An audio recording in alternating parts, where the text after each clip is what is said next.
Assalamualaikum warahmatullahi wabarakatuh. Perkenalkan kami dari kelompok 1 yang beranggotakan Wawan Setiawan, Tasya Kurniasari, Rizky Muhammad Sukri, Nida Khofiyah, Lira Amanda, Yulan, Eli, Yuniarti, Musyarofa, Amanda Wulandari, Sri Rizky Fadila, dan Siska. Di sini kami akan membahas tentang strategi pembelajaran PPKN di SDMI. Yang pertama kami akan membahas tentang pengertian strategi. Strategi adalah siasat atau kiat. Strategi pembelajaran pendidikan kewarganegaraan PPKN yaitu suatu siasat atau kiat yang digunakan untuk memilih, memobilisasikan, dan mengimplementasikan segala teori, pendekatan, strategi, model, dan metode. Selanjutnya, tentang kriteria pemilihan strategi pembelajaran. Agar penggunaan strategi berdaya guna dan berhasil, maka perlu memperhatikan beberapa kriteria pemilihan strategi.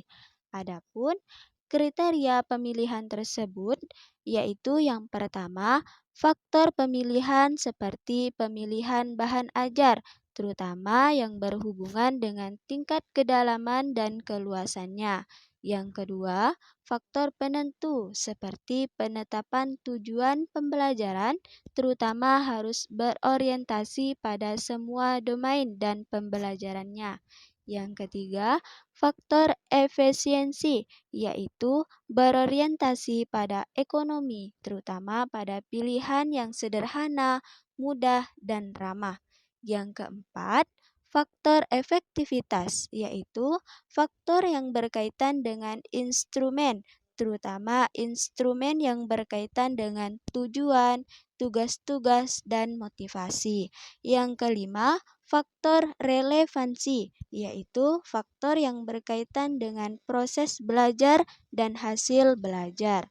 Yang keenam, faktor peraturan, yaitu faktor yang berkaitan dengan pengaturan interaksi belajar yang multi-way traffic komunikatif dan pengaturan mengenai pengolahan pesan yaitu ekspositori, heuristik, dan hipotetik. Yang terakhir, faktor aktivitas murid yaitu faktor yang berdasarkan prinsip CBSA, joyful learning, dan konstruktivistik. Selanjutnya yaitu pembahasan tentang strategi yang dapat dikembangkan, di antaranya yaitu yang pertama, strategi pembelajaran ekspositori, yaitu pendidik lebih menekankan bercerita di depan kelas dilanjutkan dengan tanya jawab di akhir sesi. Strategi ini juga dapat disebut dengan ceramah plus.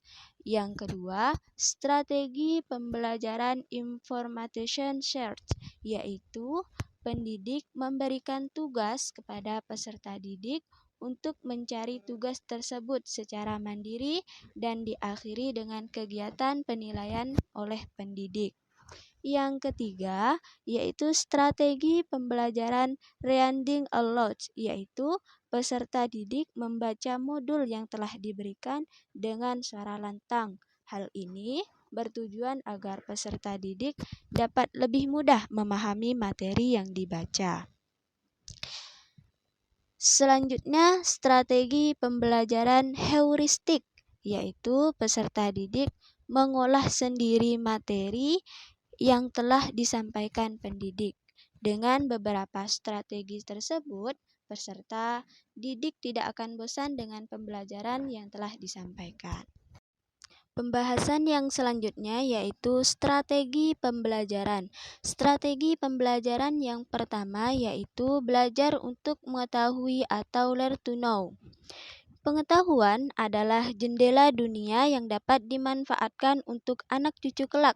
Dalam pembelajaran pendidikan kewarganegaraan, hendaknya mengetahui sejarah kemerdekaan Indonesia sebagai rasa cinta terhadap Indonesia. Yang kedua yaitu belajar untuk berbuat atau learning to do, yaitu belajar mengaplikasikan pengetahuan yang dimiliki dengan perbuatan. Contohnya, Hari Raya Ulang Tahun Indonesia Indonesia pada tanggal 17 Agustus diwajibkan bagi warga negara Indonesia untuk mengibarkan bendera merah putih. Yang ketiga, belajar untuk menjadi atau learn to be, yaitu belajar untuk menjadi apa yang diinginkan melalui cita-citanya sehingga ia termotivasi dan berusaha untuk mewujudkannya.